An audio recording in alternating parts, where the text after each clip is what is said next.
예, 양도소득세율부터 나가겠습니다.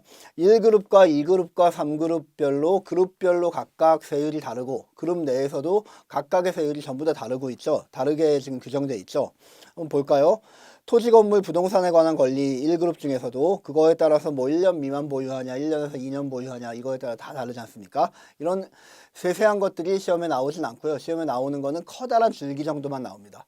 이것들은 제가 여러 번 말씀드리다시피 다른 분야에서도 말씀드렸다시피 시험에 일단 합격을 하시고 그 다음에 그 실무에 나가셔서 우리가 적용을 해야 될 거지 미리부터 이렇게 공부할 때부터 이거를 세세히 외울 필요는 없습니다. 합격하고는 무관합니다. 과감하게 생략할 건 생략을 하셔도 된다는 얘기예요. 자, 우리가 외울 것만 체크를 해볼게요. 이거 다 보지는 않고요. 몇몇 개만 체크를 해볼 텐데 1그룹의 맨 처음에 토지, 건물, 부동산에 관한 권리 중에 미등기 자산이 70%라는 걸 체크해 놓으십시오. 지난 시간 거의 말미에 제가 미등기 자산에 대한 디스어드밴티지를 쭉 설명을 해드렸잖아요. 그 중에 하나가 뭐였죠? 세율이 최고 세율인 70%로 매겨진다라는 겁니다. 그거 체크해 놓으시고요. 비사업용 토지는 기본세율에다가 10%를 더한다. 여기서 기본세율이라는 게 뭐죠? 우리 소득세의 기본세율 최저 6%부터 최고 45%까지의 8단계 초과 누진세율 구조. 그걸 바로 기본세율이라고 합니다. 거기다가 10%씩 더한 게 된다라는 얘기입니다. 그 다음에 50% 이런 건 필요 없고요.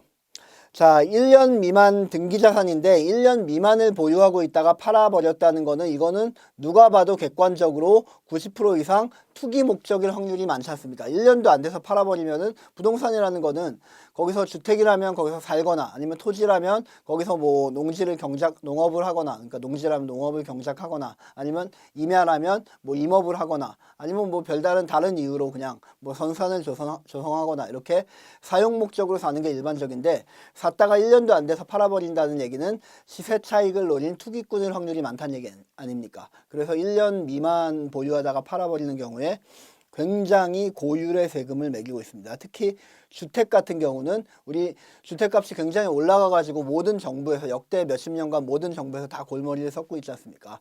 주택을 만약에 1년도 안 돼서 팔아버렸다? 현재는 70% 미등기와 똑같은 최고 세율을 매겨버립니다. 어마어마하죠. 그 다음에 1년 이상 보유하기는 했는데 2년 내에 팔아버렸다. 얘는 1년 미만이고요. 그러면 현재는 70%가 아니라 60%의 어마어마한 세율을 매겨버립니다. 양도 차익의 70%, 양도 차익의 60%면은 엄청난 세금이거든요. 나머지는 굳이 보실 필요 없습니다.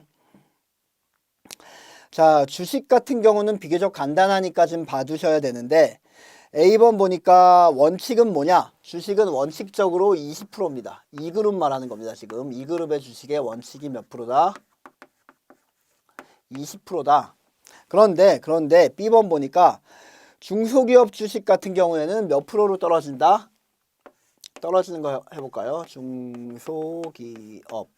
중소기업의 주식을 거래했다. 물론 이제 상장 주식 같은 경우는 당연히 원칙적으로 비과세가 되고 중소기업 주식은 비상장 주식이 많을 거 아닙니까?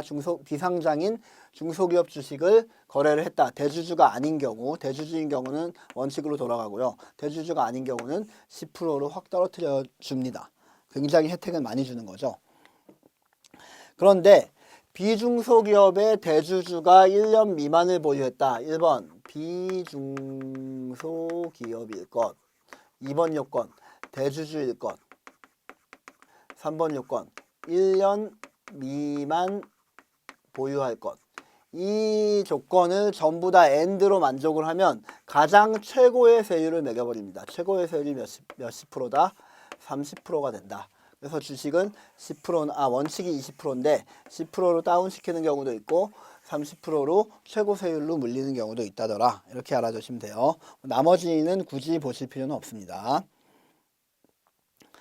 자, 그 다음 페이지도 넘어가고요. 양도소득 예정신고 납부를 봅시다. 양도소득은 예정신고 납부를 하는데 1그룹과 2그룹이 약간 다릅니다. 1그룹 보면은 토지, 건물, 부동산에 관한 권리, 기타 자산 같은 경우는 양도일이 속하는 달의 말일로부터 몇 개월 이내에 신고 납부해야 된다? 2개월 이내에. 예를 들면 2021년 9월 6일 날 양도를 했다. 언제까지 신고해야 될까요?